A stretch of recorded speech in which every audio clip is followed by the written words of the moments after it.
estamos aqui em mais um episódio do nosso Linkcast. Meu nome é Juliana Moreira, sou médica, sou gestora em saúde e hoje eu estou com um convidado muito especial, que é o Dr. Eugênio Franco, pós-graduado em cannabis medicinal. Seja muito bem-vindo, Dr. Bom Eugênio. dia, Juliana. Tudo bem? Tudo jóia. Obrigado pelo convite. É um prazer estar aqui e poder falar de um assunto tão importante e tão desconhecido para muita gente ainda, né? Ter o prazer de estar com pessoas que trazem uma influência importante na cidade, na parte do empresarial, na parte médica, inclusive, né? Que faz tanta diferença para tanta gente como uma vitrine, inclusive, que muitos médicos querem estar, como não só médicos, vários profissionais da saúde, né? Que têm crescido junto ali, felizmente, hoje na Coisa nossa cidade. boa. Eu que agradeço, viu, sua presença, o seu tempo, a sua disponibilidade, viu? Muito obrigada por estar aqui conosco. E vamos falar desse assunto porque eu estou curiosíssima também, viu? Estou cheia de dúvidas, né? E primeiro, doutor Eugênio, fala um pouquinho pra gente, né? O que é essa terapia endocannabinoide, né? Como foi que ela surgiu, né? Fala um pouquinho, faz uma introdução só para a gente começar a entender do assunto. Pronto, vamos lá. A gente tem registro escrito de uso de cannabis para fins medicinais mais ou menos aí 2.000, 2.400 anos antes de Cristo. Olha só. Teve um imperador chinês que catalogou as plantas, os tratamentos, né, os ditos, as opções terapêuticas, digamos assim, já Certo. incluiu a cannabis sativa, que na época não chamava ainda cannabis sativa como conhecemos hoje, né? Isso aí foi uma denominação, categorização do Linneu e classificou como cannabis sativa Linneu, né? Ou aí cannabis sativa índica, cannabis sativa ruderalis e assim por diante. Certo. Mas a gente já tem um histórico muito longo de uso medicinal, assim, voltado para medicinal. Quando a gente fala de uso religioso, a gente já tem um histórico bem mais longo, mas uso registrado, escrito de uso medicinal, mais ou menos 2.400 anos antes de Cristo. É, o que já é bem Já antigo. tem, assim, É, já muito que é chão. conhecido, né? E Certo. aí, até o século XVIII, mais ou menos, a gente tem um uso realmente ainda sempre voltado à parte religiosa e sempre voltado à parte medicinal. E quando a gente entra no século XIX, começo do século XX, a gente começa a ver proibicionismo. Então, a gente Isso. trabalha aí com a ideia de que tem pelo menos uns 4.000, 5.000 anos que a gente tem uma planta utilizada para fins religiosos e terapêuticos, e aí nos últimos 100, 150 anos, essa ideia de que é uma coisa usada só para fins recreativos e trazendo a parte do proibicionismo junto, que a gente, quando para ver por que é que isso aconteceu, percebe que tem muita influência política, financeira, econômica, dentre outras coisas, nessa história. Então, o que é que acontece? Inclusive, aqui no Brasil, na 1800, até o final de 1800, a gente tinha nas farmácias os cigarros índios, cigarros Grimaud, né? Eram cigarros de cannabis sativa vendidos na farmácia para tratamento de asma, de Olha catarros, só. tosses e outras coisas. E isso, na época, um pouco depois disso, veio a proibição lá dos Estados Unidos, começou esse movimento, e aqui foi na mesma onda, na década de 20, e a gente teve a proibição da planta, e na época a primeira lei que fala, que seria a lei do pito do pango, que foi a que proibiu a cannabis sativa no Brasil, a primeira lei, proibiu junto, inclusive, a capoeira e o samba, né? Ou seja, trazendo um Entendi. viés racista Entendi. evidente, né? Entendi. Essa história de proibicionismo começou muito voltado com a questão do racismo realmente, né? Nos Estados Unidos, essa planta ela veio trazida pelos negros e pelos latinos, né? Pelos mexicanos, certa América Central. E aí, como eles não podiam prender ou banir a pessoa por ser de uma etnia diferente, eles diziam, eu posso proibir uma Vetava coisa os que ela faz. hábitos. Exatamente. Então eu posso criminalizar essa pessoa através da criminalização dos hábitos que são inerentes àquela Entendi. população. Tanto é que na década de 20, década de 30, começou diversos movimentos de propaganda, filmes. Tem um filme muito emblemático chamado The Reefer Madness, que seria A Loucura do Baseado, que mostra lá a pessoa que está aqui. É como, eu não sei se você vai ter essa referência, mas a gente tem um desenho do Pateta, que da Disney, né? Que ele é um cidadão maravilhoso e aí ele entra atrás do volante do carro e vira um psicopata porque estava atrás do carro. Então é Ah, mais ou menos a mesma coisa. Ele mostra lá o cara entendi. que fuma um cigarro e aí vai matar a família, vai ficar super agressivo e sair da realidade e coisas assim, bem Estigmatizantes, né? estigmatizantes, exatamente. E com diversas notícias, jornal, incentivo financeiro a pesquisas que buscavam mostrar prejuízos associados ao uso de cannabis, inclusive culminando aí na enfática, na conhecida guerra às drogas, no final da década de 60, com o presidente Reagan, dizendo que, inclusive, apesar de os Estados Unidos, não só os Estados Unidos, mas principalmente os Estados Unidos, estarem vivendo uma epidemia de ópio, né, relacionado ao uso de opioides, dizer que a cannabis era o inimigo número um dos Estados Unidos, da América. Ele coloca assim, o inimigo número um da América era a cannabis. Mesmo a gente sabendo que a gente tem hoje uma epidemia de opioides que mata 500 mil pessoas. Muitas outras coisas, né? Tem tantas coisas. A própria bebida alcoólica, né? Quantas pessoas, né? Enfim, né? Que é uma coisa tão normalizada, né? Perfeito. E isso aí aconteceu, assim, essa batalha contra aconteceu muito logo após o final da Lei Seca, que foi na década de 20, né, quando eles perceberam, ao proibir o álcool, que não seria viável pelo número de produções clandestinas, pelo número de mortes que aumentou, pela criminalidade que aumentou com a proibição. E o problema é que os brancos e os ricos também consumiam álcool.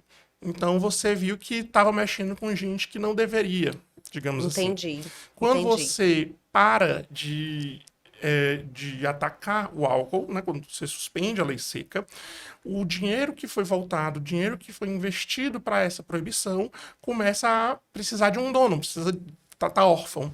E ele vai ser voltado aí para a guerra às drogas, eles procuram um outro proibicionismo.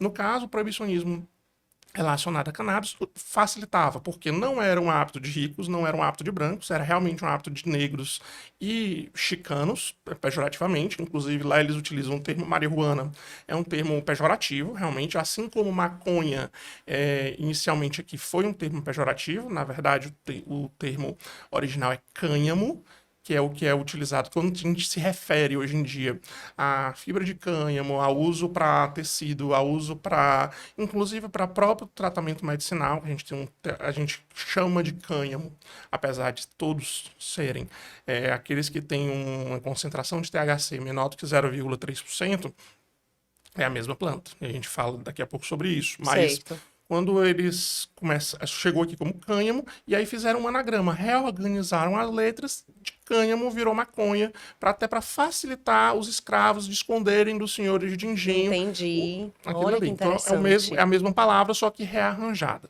Né? Do mesmo jeito, a marihuana lá nos Estados Unidos, associando a cultura latina.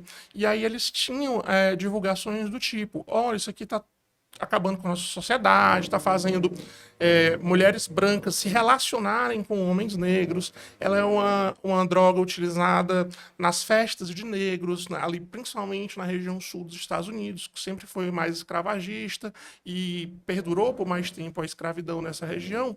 Então tinha realmente uma parte mais forte do proibicionismo, do racismo relacionado à raça negra nessa época.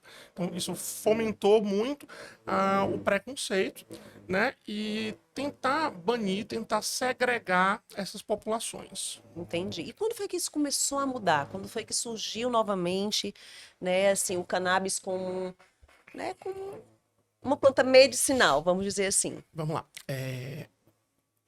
Na década de 60, o Dr. Rafael Mechulam, que é um pesquisador, né, ele faleceu já, um pesquisador de Israel, ele começou a estudar e descobriu, isolou CBD, isolou THC, e mais para frente ele começou a descobrir outros componentes. Vou falar sobre isso também.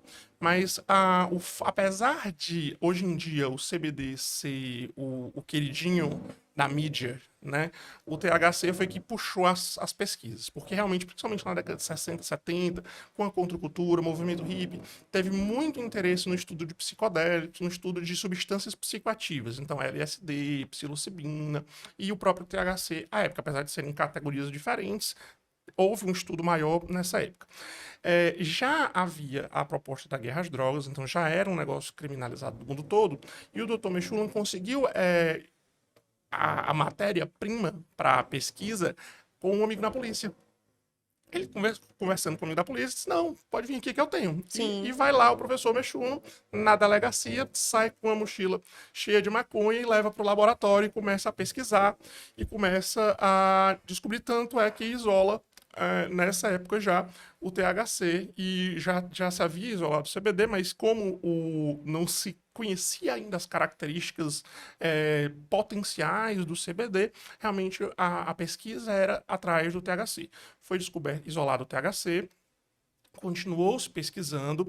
Na década de 90, começo da década de 90, foi descoberto um receptor chamado CB1, que é um receptor endocannabinoide, ou seja, a gente tem pelo menos dois receptores, que são o CB1 e o CB2, que vão agir compondo o que a gente chama de sistema endocannabinoide. Então a gente Certo. tem tanto receptores como canabinoides endógenos, ou seja, o corpo, não só dos humanos, mas de todos os vertebrados, e aí inseto, as abelhas também possuem de forma rudimentar, mas todos os vertebrados também possuem esse sistema, e ele serve para modular outros sistemas. Então ele vai Certo. modular sono, vai modular humor, vai modular apetite, vai modular dor, sensibilidade à dor e diversas outras coisas. Né? Ele vai entrar ou diminuindo, né, ou reduzindo, ou aumentando o estímulo de cada neuroreceptor, de cada um desses sistemas, e é assim que ele vai agir. Então ele descobriu o CB1 e quando um pesquisador descobre um receptor, ele tem que a primeira pergunta que se faz é o que é que liga ali? Ele sabia que o THC ligava ali, mas não faria sentido que no corpo humano tivesse um receptor para uma substância exógena, unicamente para uma substância exógena, né? Evolutivamente não faria sentido. Verdade. Então eles começaram a pesquisar e encontraram primeiramente a anandamida, que é uma palavra do sânscrito. Ananda vem felicidade, né? E mida seria aí a molécula da felicidade. Ela vai regular, inclusive, a parte da serotonina e diversos outros sistemas que estão envolvidos aí no humor, inclusive com outras substâncias que a gente já conhece, medicamentos já estabelecidos na indústria farmacêutica. Depois disso, houve também a descoberta do 2-aractonoilglicerol, que seria o AG2, para facilitar, né? E do CB2. Então, a gente tem pelo menos dois receptores e dois canabinoides endógenos, ou seja, produzidos no Certo. próprio corpo. E através de deficiências, ou de reposições, ou de manejos desse sistema endocannabinoide, a gente consegue influenciar diversos outros sistemas no corpo. Né?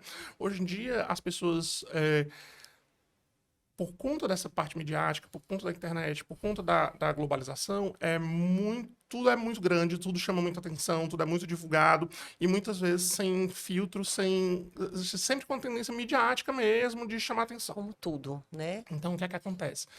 De um lado, a gente tem isso é conversa, isso não existe, isso é invenção de maconheiro e aqui isso é só uma Sim. desculpa. Tem esse pessoal. Tem o pessoal que diz isso aqui é a coisa maravilhosa, isso é o milagre de Deus, isso aqui tem que estar, todo mundo tem que tomar e resolver todos os problemas do mundo. E tem olha, isso aqui realmente existe, a gente precisa estudar, saber Preciso exatamente entender melhor, e, né? reconhecer que existem muitas utilidades, e de fato existem, mas não é um milagre. Não vou chegar aqui, pronto, e acabou a guerra no mundo e tudo mais. Obviamente, não é mágica, não é milagre, mas Verdade. sim tem muito benefício e tem muita gente que se beneficia dessa terapêutica. Justamente porque ele está envolvido em diversos sistemas. E por isso, quando a gente faz essa modulação, quando faz esse ajuste, a gente tem outras respostas para diversos tipos de sintomas. Como é que está a questão da legalização? Isso já foi validado? Como é que a Anvisa, né, se comporta diante da terapia endocannabinoide? Vamos lá. Desde 2014, a gente tem autorização de canabidiol no país. A gente vai falar canabidiol, mas é muito importante frisar que, inclusive, quando a gente vai na farmácia, não só na farmácia, mas os pacientes de associações, pacientes de extrações caseiras, e, assim, e da própria indústria mesmo, grande maioria dos pacientes, eles não consomem o canabidiol. Eles consomem também o canabidiol, mas não o canabidiol isolado, né? Existe sim canabidiol isolado, que é vendido como canabidiol, mas na grande maioria dos casos o paciente utiliza um extrato integral de cannabis sativa, né? Ou seja, ele utiliza a planta toda, utiliza a maconha, né? Certo. Acontece que, e aí isso parece chocante quando você escuta isso, a maconha é como se fosse, vou dar um exemplo para facilitar o entendimento. Vamos comparar a maconha com um cachorro, certo? Por exemplo, o Yorkshire, ele é um cachorro. O Rottweiler é um cachorro. Mas são totalmente diferentes. Perfeito? Perfeito. Pronto. Do mesmo jeito que a maconha medicinal, vamos chamar assim, que na verdade maconha é tudo maconha, certo? É tudo maconha. Do mesmo jeito que a maconha medicinal vai ter 4 patas, como o Yorkshire, a maconha para uso recreativo vai ter 4 patas. Mas um vai ter um pelo longo, outro vai ser maior, outro vai ser mais agressivo, outro vai latir mais. Sim, E assim por diante. sim. Então, o que é que acontece? Através de selecionamento genético, isso no laboratorial, isso de cruza mesmo entre espécies, foi se beneficiando espécies com maior teor de THC, ou maior teor de CBD, ou maior Certo, teor de outros canabinoides. Na verdade, certo. hoje a gente tem só de canabinoide na planta mais de 170. E a Olha gente só. escuta falar só de CBD e THC como se fossem as duas estrelas. Mas na verdade a gente tem diversos canabinoides com diversos potenciais terapêuticos, inclusive. Entendi. Legal. O THC, ele realmente é o componente mais presente na planta e é o principal responsável pelo efeito psicoativo da planta, certo? Certo. Mas ele, nessas plantas que tradicionalmente são usadas para fazer o, entre aspas, canabidiol, ou extrato de cannabis sativa, ele está presente numa quantidade muito pequena, menor do que 0,3%, que não é suficiente para causar efeito psicoativo, nem dependência, nem intolerância. Que é a famosa lombra. É Lombra, isso? onda, barato, ficar chapado, Tá. como você quiser chamar, né? Então, no cannabis medicinal, não temos esse efeito. Não, tá? Vamos lá. Tá. Quando a gente fala, o paciente está usando canabidiol, o paciente está usando extrato de cannabis sativa, rico em canabidiol, né? Ou, às vezes, rico em THC, também vai ter benefício, né? Uma coisa que surgiu com essa tentativa de glorificar o canabidiol em oposição ao THC foi que transformou meio que o THC num vilão. E, na verdade, ele não é um vilão. O THC tem efeito analgésico, tem efeito antiespasmódico, tem diversos efeitos terapêuticos que podem e são utilizados na terapia endocannabinoide, mas com doses e administrações bem diferentes do uso adulto, do uso social, do uso recreativo. Né? O que é que acontece? Vou dar um exemplo. Quando a gente. Uma coisa muito importante antes disso. Quando a gente fala de extrato integral, né? Mesmo com THC com dose tão baixa, sem efeito psicoativo presente, o extrato integral ele tem uma resposta melhor do que a molécula isolada. Isso é um ponto Certo. Certo. pacífico, não há discussão. Né? Apesar de muita gente. Tira o negócio de maconha, dá só canabidiol, faz na farmácia, faz na indústria farmacêutica. Existe realmente uma pressão social, inclusive econômica, da indústria farmacêutica, porque é muito mais interessante eles dizerem: o meu produto é que é bom, o meu produto é o que está patenteado, o meu produto é o que vai dar milhões. A Com gente sabe certeza. que o interesse. Não vou dizer que não há interesse da indústria farmacêutica que o paciente fique bom. Eu acho que pode até haver, mas obviamente, como o trabalho deles é vender medicamento, eles têm interesse também em uma coisa que ele fique bom e dê dinheiro. Com certeza. Sem entrar na ética da história aqui. Né? Então, eles têm interesse em realmente vender o produto. Tá? Acontece que e isso não vale só para cannabis, não vale só para maconha. Quando a gente fala de fitoterapia, de plantas, a soma das partes vale menos do que o todo. Então, quando eu uso a planta toda, mesmo que em proporções muito pequenas, eles agem em sinergismo e ajudam uns a modular os outros. Por exemplo, às vezes, no mesmo receptor, o CBD e o THC vão ter efeitos opostos, sendo um como agonista e o outro como antagonista. Então, eles não só potencializam, mas eles se ajudam a se modular. Eles ajudam a se modular, Entendi, certo? entendi. Então, eu deixo de usar THC, eu tenho três tipos de apresentações, basicamente. O canabidiol isolado, o extrato full spectrum, seria o extrato integral, então todos os componentes da planta, e o broad spectrum, ou o espectro amplo, que seria pegar toda a planta e tirar só o THC. Em algumas situações bem específicas, a gente tem contraindicação de usar THC, ou pelo menos em THC em dose alta. Né? Quando a gente fala, o THC é perigoso porque causa esquizofrenia. Não causa. Na verdade, quando a gente tem um paciente que já tem uma predisposição genética a ter esquizofrenia, ter surto psicótico, histórico familiar, histórico pessoal, uma dose mais alta de THC pode sim precipitar e antecipar o surgimento disso, certo? É por Certo. isso que independente de ser cannabis medicinal ou não, é um ponto pacífico também que antes dos 21 anos de idade, né, antes da formação completa do sistema nervoso central, a gente contraindica o uso de THC em doses altas principalmente. Nessa dose de menor do que 0,3%, ele não vai ter esse prejuízo, ele não vai ter esse risco, mas sim, se você me perguntar, maconha faz mal? Antes dos 21 anos de idade, com certeza. Ponto Tá, sem discussão. Faz mal, sim. entendi. Prejudica o sistema nervoso, o desenvolvimento do sistema nervoso central. Quando a gente fala, e criança que tem epilepsia, criança que tem autismo e tal. Vamos lá, a gente vai usar essa dose menor do que 0,3% e a gente sempre tem que pesar com qualquer substância que a gente vai usar, seja já reconhecida pela farmácia, pela indústria O farmacêutica, validada, risco-benefício, né? risco-benefício. Então, assim, Tudo, eu todas as tenho medicações. uma criança que tem de 80 a 100 convulsões por dia. E essa criança passa a ter uma convulsão por dia ou uma convulsão por semana. Não tem o que se Não discutir. tenho o que pensar, concordo. Eu tenho uma criança que tem autismo e que ela se faz autoagressão, não interage, não quer comer, não fala, tal, tal, tal, tal, tal, tal, tal, tal. Aí eu vou lá, e isso aí, obviamente, ainda está em estudo, e a gente pode falar sobre por que é que não tem evidência. A gente fala sobre isso também. Certo. Vou lá e começo a usar o extrato de cannabis sativa rico em canabidiol, e essa criança começa a sorrir, começa a interagir com os pais, Olha, começa que a fazer maravilha. amiguinhos, começa a falar, começa a não se agredir, começa a entender mais coisas.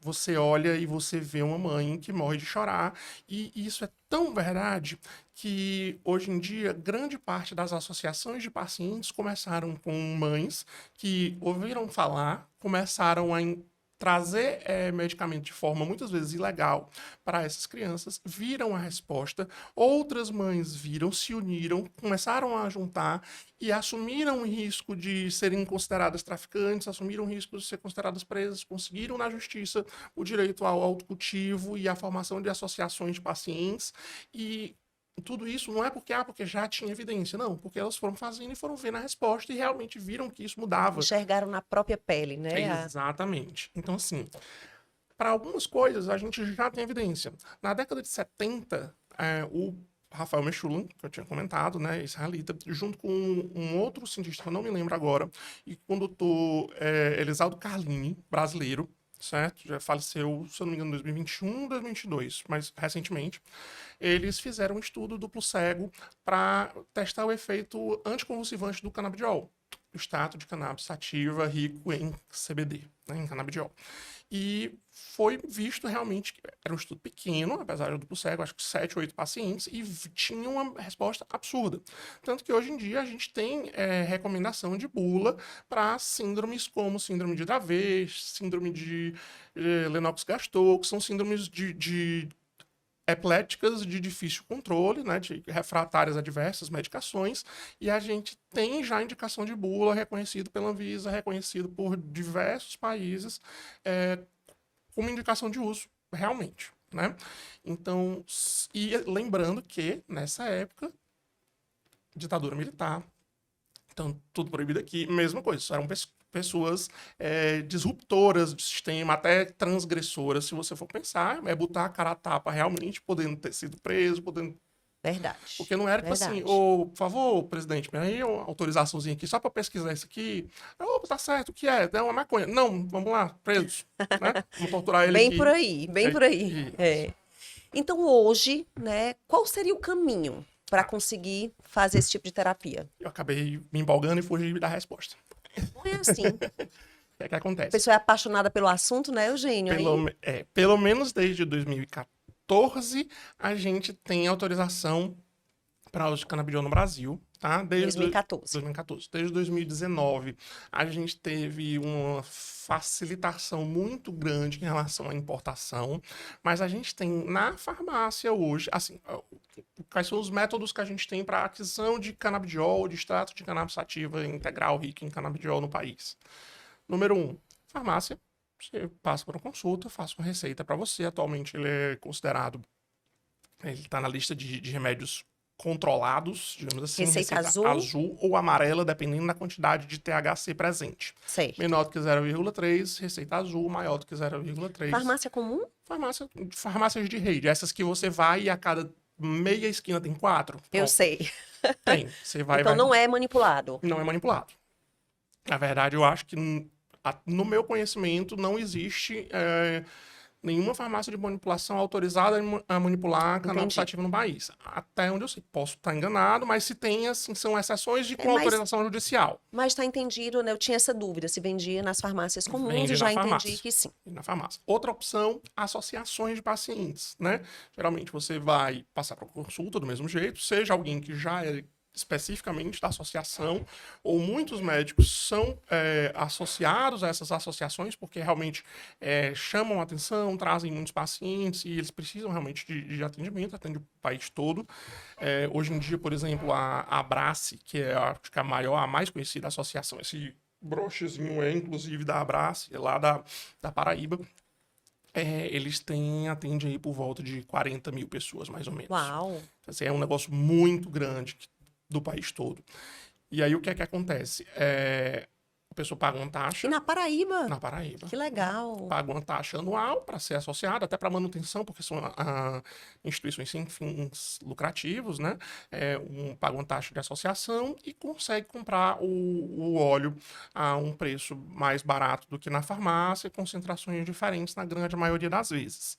E não chega a ser um óleo caseiro, mas não é um óleo produzido em grandes indústrias, mas é um óleo produzido com rigor farmacêutico, né? Com laboratório, com bioquímica, com análise laboratorial, com tudo.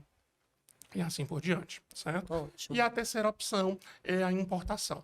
Né? Como a gente tem uma política de impostos que não vão incidir esses impostos, então uma incisão diferente dos que já estão na farmácia, a gente consegue muitas vezes com o importado ter um valor mais barato, mais competitivo do que esses da farmácia. E não só mais competitivo, mas pelo fato de lá fora você ter centenas de indústrias, você tem competição, então você tem mais apresentações, menores preços, maior, em vez de ter um frasco de 10 ml, um de 30 ml, tem frasco de 60, frasco de 120, inúmeras concentrações, apresentações diferentes, óleo, bala, supositório, adesivo, spray, pomada, creme, protetor labial, etc. E como é que a gente faz para importar? Como é que a gente faz para importar? Hoje em dia parece super complexo, mas na verdade é muito simples. Consulta médica, todos esses vão ser. Precisa da Precisa da prescrição. consulta. Deixa eu só te fazer uma pergunta antes disso. O prescritor, qualquer médico pode prescrever? Ou Hoje em tem dia, legalmente, qualquer médico pode prescrever. Já saíram pareceres dos conselhos de odontologia, então qualquer dentista pode prescrever. Eu acho que biomédicos e fisioterapeutas também têm parecer do conselho autorizando a prescrição, Tá, certo? Então a gente tem aí 4 especialidades, pelo menos, que certo, podem, 4 profissões que podem prescrever. certo. Aconselho qualquer pessoa a prescrever? Não, por diversos motivos, porque a gente tem inclusive uma que a gente chama de curva em U invertido, que é como a gente tem a proporção de dose e resposta do paciente. Normalmente, você, quando utiliza uma medicação alopática, uma medicação tradicional, você começa com dose, vai aumentando essa dose e a resposta vai aumentando de maneira proporcional, né? Quando a gente fala de cannabis, e aí não só canabidiol, mas os outros componentes da cannabis também, a gente começa com dose, tem uma resposta, aumenta essa dose, a resposta aumenta, aumenta a dose, a resposta aumenta, vai ter um ponto máximo onde vai ser melhor dose e resposta, e se você continua aumentando essa dose, você começa a piorar a resposta e aumentar efeitos colaterais. Então, não é um negócio que você vai, toma aí, sei lá, 20 gotas aí, pronto. É um negócio bem mais complexo do que algumas pessoas tentam E acho fazer que parecer. como todas as terapias, né, enfim, tudo que existe, você tem que fazer com um especialista, né? Com alguém que realmente, né, tá preparado. É um mundo que você olha assim. Porque, assim, por exemplo, eu tenho certeza que você, eu e até pessoas que atualmente estão na faculdade não ouviram falar de sistema endocannabinoide De na jeito faculdade. nenhum. Não sabem nem que isso existe. E De como jeito eu nenhum. falei para você, desde a década de 60 você já isolou o CBD, isolou o THC, na década de 90 você já descobriu os endocannabinoides, os receptores. Então, assim, já sabe que isso existe. Aí, mais de 30 anos, né? Isso do sistema endocannabinoide. E você nem escuta falar. Só que ele modula um monte de coisa. Tanto é que se você vai no especialista dor, ele vai colocar ali como terceira, quarta linha de tratamento, mas ele vai colocar também. Porque tem resposta na modulação de dor, tem resposta na sensação de dor do paciente, a percepção de dor do paciente muda. Ele age modulando o receptor opioide também. Então, o paciente que tem o usuário crônico de opioide acaba muitas vezes reduzindo a quantidade de opioide que usa pela diminuição da necessidade, e isso aí vai entrar também para paciente que é dependente. Obviamente, se o paciente é dependente de opioide e começa a precisar menos opioide, a gente tem esse auxílio para redução de danos e também até pensando em abstinência, se for o caso, mas a gente sabe que essa ideia da abstinência não é a melhor abordagem, isso já foi provado em diversos países, chegar e dizer assim, não pode, como fizeram na época da lei seca, não vai funcionar, né? Que foi o que motivou a guerra às drogas e desde que foi criada, as drogas têm vencido. Com certeza, na verdade, a gente não pode ter um tratamento que mate mais do que o problema. E aí, hoje, quando a gente fala de guerra às drogas, o maior número de mortes é relacionado à guerra às drogas. Infelizmente, Verdade. é um público específico que morre. É o público preto, é o público periférico, é o público pobre. Né? Hoje em dia a gente tem uma lei de 2006, a Lei das Drogas do Brasil de 2006, que não especifica quem é que é o traficante e quem é que é o usuário. Ele continua mantendo o usuário como criminoso, ele diz, ó, é crime ser usuário, mas não é passível de prisão. O problema é que quem define quem é o usuário e quem é o traficante são as circunstâncias da apreensão. Então a gente tem, às vezes, fulano que é filho de cicrano, que tem 39 quilos de qualquer substância que seja num helicóptero, e ele não é preso como traficante, mas tem lá o Zezinho, que tem R$ 5 amassados no bolso e 1 grama de maconha, e você estava vendendo, por isso que você está com esse dinheiro trocado, e você é traficante. E não tem direito real à defesa, ele tem um direito legal lá, mas ele não vai conseguir se defender, ele vai, até ele provar que ele não era traficante, a gente já superlotou as cadeias, a gente já tem aí hoje 70% das prisões que acontecem da população carcerária no país é relacionada a drogas. E desses 70, 40% tem uma quantidade muito baixa, crimes não violentos. Então a gente sabe hoje em dia que até prender o traficante do varejo, aquele traficante que vende pouca quantidade, não muda a criminalidade, não aumenta, não facilita a vida social, na verdade aumenta a despesa, aumenta a criminalidade, às vezes o cara não é criminoso, vai preso injustamente, digamos assim, e aí lá precisa se vincular a algum grupo criminoso para poder sobreviver dentro do ambiente e depois, mesmo que não se vincule, quando sai, tá com ficha manchada e não vai conseguir mais emprego e acaba muitas vezes indo para a criminalidade por conta disso. Esse é um debate muito mais... Muito amplo. Muito amplo. Voltando aqui. Volta à importação, agora que eu te perguntei, te cortei. Como é que faz para importar? Consulta, prescrição. Com a prescrição, você vai entrar no site da Anvisa, tem um formulário lá. Você entra no gov.br, escreve cannabis. E aí você vai lá no primeiro link, vai ter solicitação, formulário para solicitação de importação de produtos derivados de cannabis. vai entrar, vai anexar a sua receita, vai preencher as perguntas que tem, que são perguntas de identificação mesmo, não tem nada de Certo, nada técnico, né? nada, e os dados do prescritor e pronto. Colocar as marcas que você tá lá, que estão prescritas, e automaticamente é gerada essa autorização. Olha, bem mais simples do que eu imaginava. Com essa autorização e com a receita, você vai em uma empresa, né? São, basicamente todos funcionam por via virtual. Você joga no site da empresa a receita e a autorização, pega lá o produto, escolhe o produto. Quando eu digo escolhe, seleciona, mas na verdade o produto unicamente o que foi prescrito pelo médico, né? Você não, vou ter autorização de importação, vou importar o que eu quiser. Não, você vai importar exatamente o que o médico prescreveu. E aí essa empresa faz a importação e chega na sua casa com 25, 30 dias. Muito bom, muito simples. Parece muito complicado, mas na É. verdade é bem tranquilo. E no teu consultório, Eugênio, o que é que você tem mais tratado? Agora vamos falar assim do ponto de vista prático, né? Para que você tem usado, o que é que você tem tratado, o que é que seus pacientes procuram? Campeão, dor crônica e ansiedade. São os campeões. Não, até porque isso é. Quem não tiver ansiedade hoje em dia, Tá errado, tá vivendo errado, né? não tá nesse mundo. Pronto, então assim, dor crônica e ansiedade. E aí muitas vezes, que eu acho que são os pacientes que mais se beneficiam, inclusive, são os pacientes de patologias que envolvem as duas coisas. Por exemplo, fibromialgia, que a gente sabe que é uma doença com dor crônica, mas que tem grande influência da parte da psique, da parte psicológica do paciente. Então o paciente tá estressado, tá triste, tá sobrecarregado, vai atacar a dor, vai piorar da dor. Então a gente diz assim, como a cannabis ela age em vários sistemas, quanto mais rico em sintomas o paciente for, a tendência é que esse paciente se beneficie mais. Né? Um paciente que é extremamente ansioso, extremamente nervoso, não dorme direito, tem dor, todo travado, esse paciente provavelmente vai se beneficiar mais do que aquele paciente que tem só uma dorzinha ali discreta que incomoda menos, Sim. né? Porque aparentemente, e eu digo aparentemente porque isso ainda tem muito para ser estudado, tem muito para ser desvendado, esse desequilíbrio no sistema endocannabinoide é mais acentuado nesses pacientes. E por isso, quando a gente começa a modular esse sistema endocannabinoide com os fitocannabinoides, ou seja, canabinoides exógenos, a gente começa a regular e a conseguir modular os sistemas para funcionarem da maneira normal ou mais próxima ao normal, melhorando esses sintomas. Então, Perfeito. dor crônica e ansiedade são os campeões.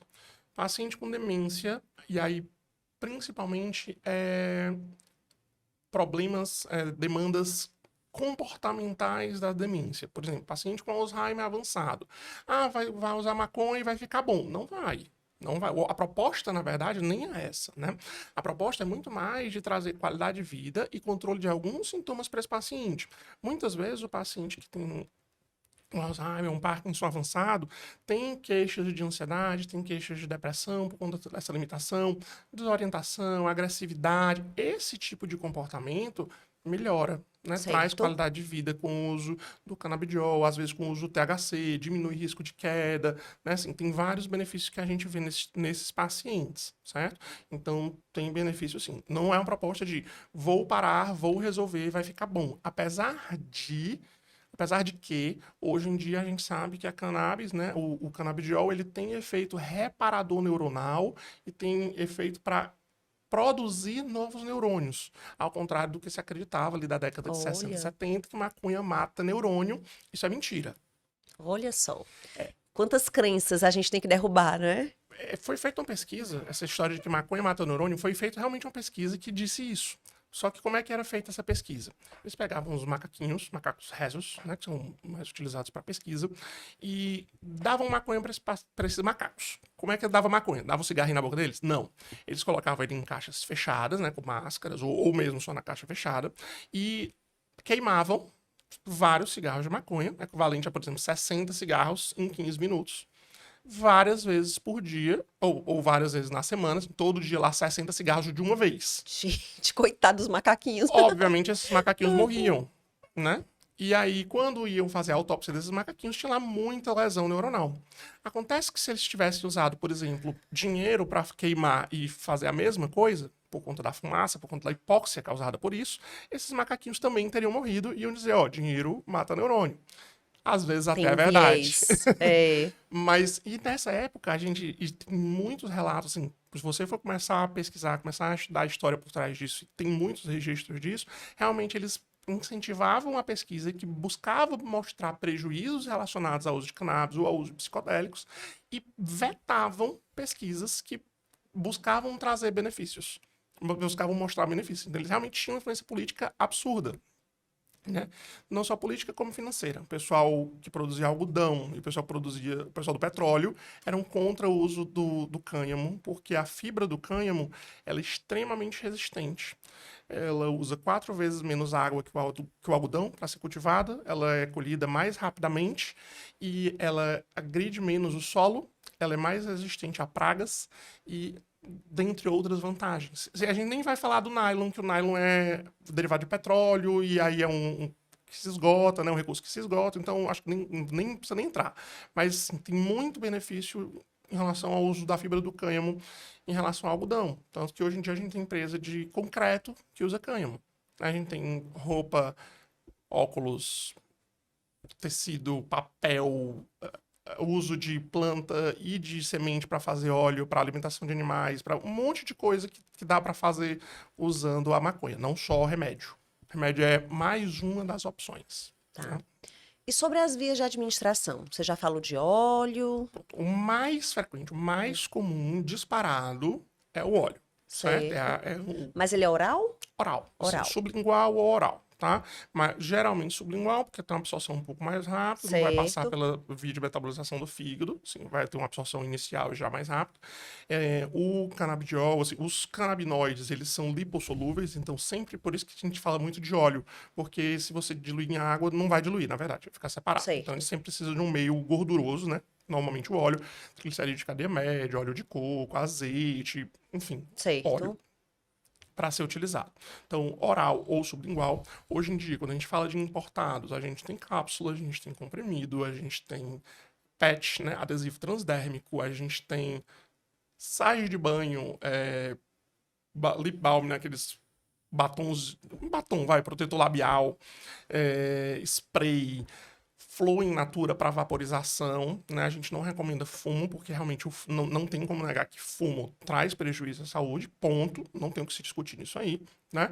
Mas quando a gente vê um paciente que já é usuário recreativo, já é usuário social, ou mesmo pacientes que não são, né? Mas a gente dá preferencialmente aos que já são pensando em estratégia de redução de danos mesmo, né? Paciente fuma, a gente tenta tirar ele do fumo e colocar ele na Substituir. vaporização. Por Certo. quê? Porque a gente tem controle de temperatura, a gente tem 200 graus, eu tenho liberação do CBD, com 180 graus, a partir de 90 graus eu tenho liberação do THC. Cada canabinoide vai ter um ponto de ebulição específico. Então, dependendo da temperatura com a qual esse paciente vaporiza, a gente tem uma liberação, um efeito específico diferente. Obviamente, a gente tende a utilizar flores, né, inflorescências ricas em CBD, realmente não ricas em THC, até porque quando a gente fala de THC medicinal e THC recreativo, o que muda é só a dose. Então, por exemplo, enquanto uma jujuba, vamos chamar assim, de THC medicinal tem 5, 10 miligramas de THC, uma jujuba recreativa tem 400, 300, 400 miligramas. Então, assim, a lombra, ela é dose dependente. É isso? Totalmente. E isso está justamente relacionado àquela história que eu te falei da curva do U invertido. Quando a gente tem uma Certo. dose baixa, por exemplo, do THC, ela é ansiolítica, ela calma o paciente.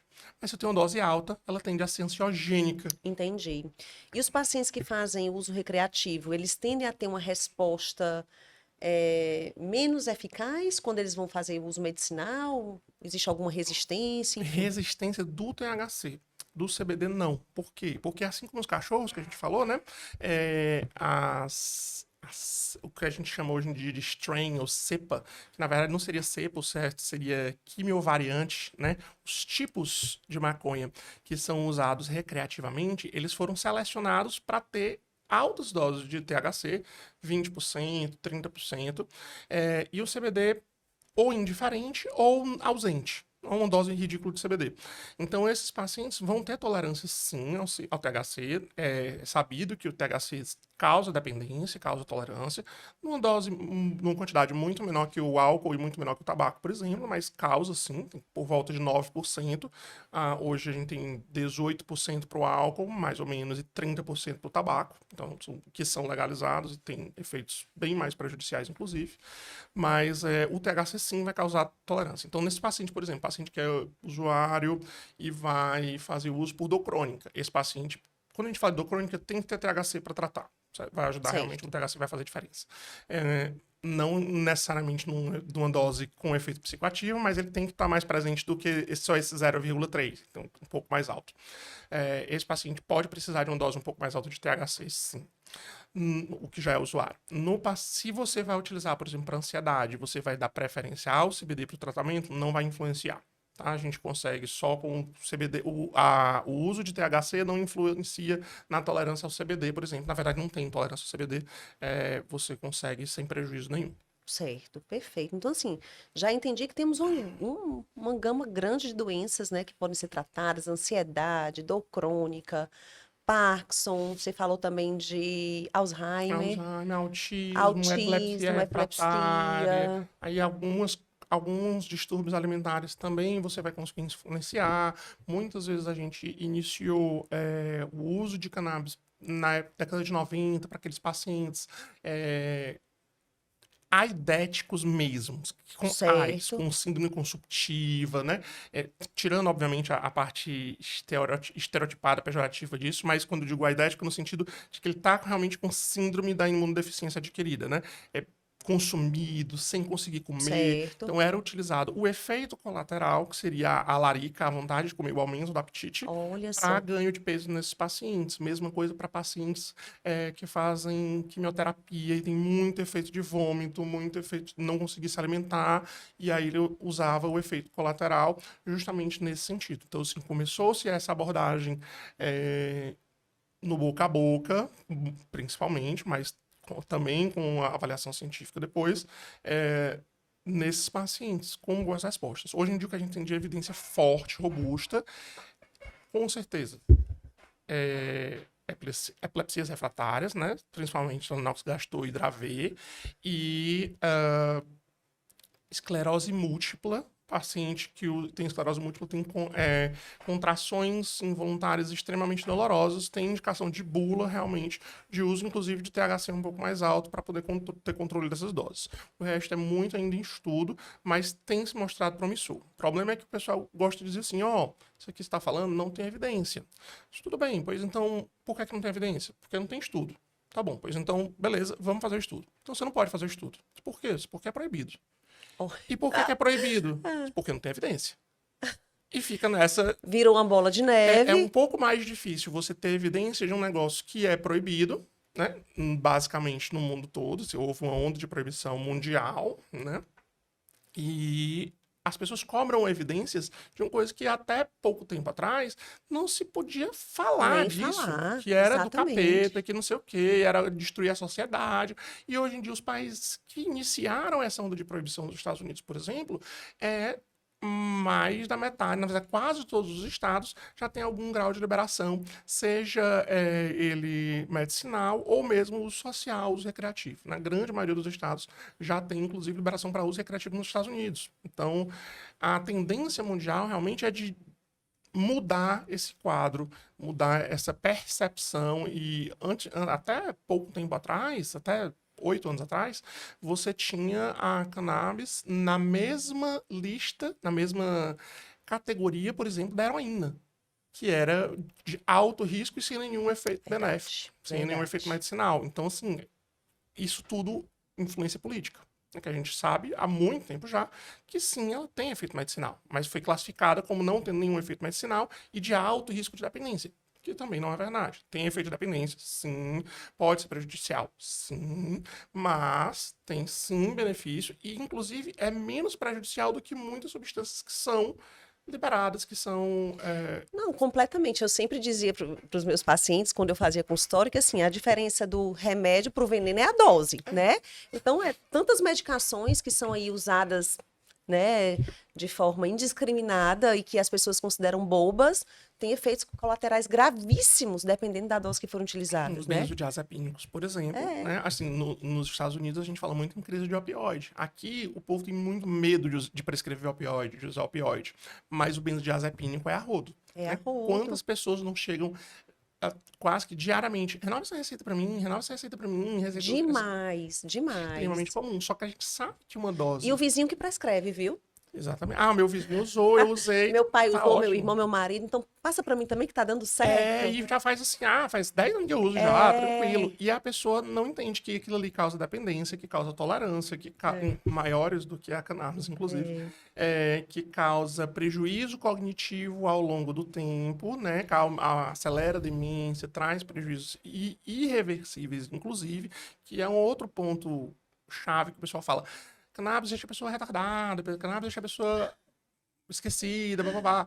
Na verdade, não. A gente sabe hoje que quando você suspende o uso, mesmo o uso em doses altas de THC, o uso recreativo realmente, que você tira esse uso, por volta de 3 meses você tira todo esse prejuízo. Não são efeitos definitivos, digamos assim. Então, Tá. é questão só de realmente de modulação do sistema endocannabinoide. Doutor Eugênio, conta então agora para o pessoal onde é que a gente consegue lhe encontrar, né? Onde é o seu consultório? Olha só, Lean Consultórios Inteligentes. Né? Hoje eu trabalho tanto com atendimento presencial, aqui em Fortaleza, na LIM, como trabalho com atendimento online. Então, atendo pacientes Perfeito. do país todo, tenho pacientes que moram na Europa, inclusive, que se consultam comigo. Lá você tem acesso. Compra na farmácia, compra sem receita, em diversos cantos do mundo, na verdade, mas não é tão fácil o acesso ao acompanhamento médico. Então, por exemplo, tem um paciente brasileiro que mora na Irlanda, que faz acompanhamento, né? A gente faz o acompanhamento, prescreve, orienta, ela compra lá e faz o uso tranquilo, né? Tranquilo, maravilha. Show de bola. Olha que conversa bacana. Amei a nossa conversa, viu? Quero te agradecer mais uma vez, né, pelo teu tempo, pela tua disponibilidade. E é isso. Eu Muito obrigada, agradeço. Muito viu? obrigado, Juliana. Muito obrigado, Aline. Estou à disposição. Quem quiser falar sobre esse assunto, qualquer outro assunto, mas esse que realmente é um assunto que eu sou apaixonado, que eu vejo que a gente consegue ajudar muita gente através de uma coisa que é tratada com tanto preconceito, infelizmente Verdade. ainda, mas é uma oportunidade de ajudar muitos pacientes, muitas famílias a terem uma qualidade de vida melhor, a ter uma saúde melhor. Então, Show. muitíssimo Muito obrigado. obrigada e parabéns, Muito viu? obrigado. Gente, nós vamos ficando por aqui. Espero que vocês tenham gostado e até a próxima.